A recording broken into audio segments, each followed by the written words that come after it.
நபிகள் நாயகம் ஸல்லல்லாஹு அலைஹி வஸல்லம் காலத்தில் நபி அவருக்கு முன்னாடி மனைவி வீட்டில் தான் இருந்தாங்க. ஹதிஜா நாய் வீட்டில் தான் இருந்தாங்க. நபின்னு ஆனதுக்கு பிறகு அவங்க திருமணம் நடத்தி அவங்க வீட்டுக்கு தான் மனைவிமார்கள் வந்தாங்களே தவிர அவங்க போய் மனைவிமார் வீட்டில் போய் இருக்க கிடையாது. அதுக்கெல்லாம் ஆதாரம் இருக்காது. அதே நேரத்தில் ஒரு விஷயத்தை விளங்கிக்கிறேன்னு, இந்த கணவனுக்கு தான் சில கடமைகள் சில பொறுப்புகள் என்று மார்க்கத்தில் சொல்லப்படுதில்ல, அதை நிறைய பேர் என்ன செய்யறாங்கன்னா தவறாக விளங்கி வச்சிருக்கிறாங்க. உதாரணமா கணவன் தான் மனைவிக்கு செலவு செய்யணும் கடமை. ஒரு மனைவி என்ன செய்யறாங்கன்னு கேட்டா அவங்க வசதியான குடும்பத்தை சேர்ந்தவங்களா இருக்கிறாங்க. கணவர் வசதியற்ற குடும்பத்தை சேர்ந்தவரா இருக்கிறார். அப்ப இந்த மனைவி என்ன செய்யறாங்கன்னா, கணவன் நீங்க உங்களே கஷ்டப்படுறீங்க, நான் வேண்டாம் அந்த செலவை நான் ஏத்துக்கிறேன் என்று சொல்லி மனைவி தரப்புல இருந்து அவங்களே சில செலவுகளை செய்ய முன் வந்தால் அதை ஒருவன் ஏற்றுக்கொண்டானேயானால் அது மார்க்கத்துக்கு முரண் இல்லை. உதாரணமா இந்த மகர் கொடுக்க சொல்லி மார்க்கத்தில் சொல்லப்படுது. பெண்களுக்கு அவங்களுடைய மகரை மனமு கொடுத்து விடுங்கள், அதை சொல்லிட்டு அல்லாஹ் சொல்றான், அவர்கள் மனமு அந்த மகரில் ஒரு பகுதியை உங்களுக்கு மனப்பூர்வமாக விட்டு தந்தார்களே ஆனால்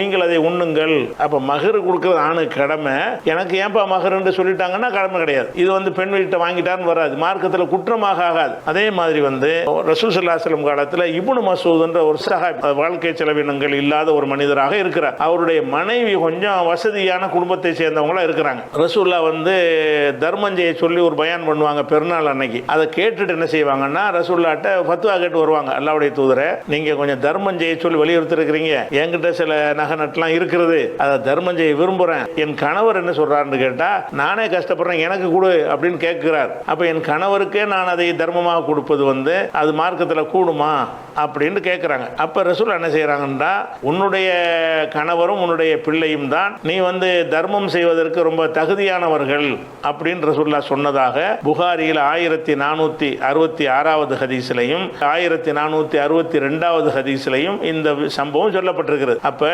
கணவன் தான் மனைவிக்கு கொடுக்க கடமைப்பட்டிருந்தாலும் மனைவியுடைய கை பொருளாதாரத்தில் மேலோங்கி இருக்கும் என்று சொன்னால் அவர் கணவனுக்கு கொடுத்தால் தப்பா, அதை வாங்கி கொண்டால் பாவமா? கிடையாது. அப்ப கல்யாணம் பண்ண பிறகு இவனுடைய வீட்டிற்கு தான் மனைவி வரணும், இவன் தான் வீடு கொடுக்க கடமைப்பட்டவனா இருக்கிறான். மனைவி வீட்டில் என்ன சொல்றாங்கன்னு கேட்டா, புதுசாக தம்பதிகளாக இருக்கிறாங்க, கொஞ்சம் கூச்சம் இல்லாமல் இருக்கணும்.